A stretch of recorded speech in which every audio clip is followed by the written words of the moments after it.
પાલિકા ટેક્સ તો લઈ લે છે, જો કોઈ ટેક્સ ન ભરે તો આવીને મકાનને સીલ મારી દે, નળ ગટર વગેરે કનેક્શન કાપીને જતા રહે છે. પણ જ્યાં સુવિધા આપવાની વાત આવે છે ત્યાં સિસ્ટમ પેરેલાઇઝ દેખાય છે.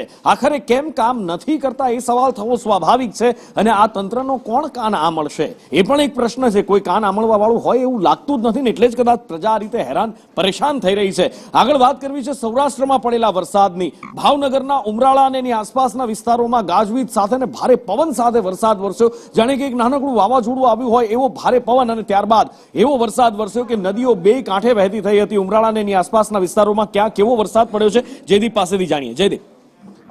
જી નુપુર, ઉમરાળા પંથકમાં ભારે પવન સાથે વરસાદની શરૂઆત થઈ હતી. ઉમરાળા તાલુકાના લીમડા, રંગોળા, પરવાળા, જાળિયા સહિતના ગ્રામ્ય વિસ્તારોમાં વરસાદ વરસ્યો હતો.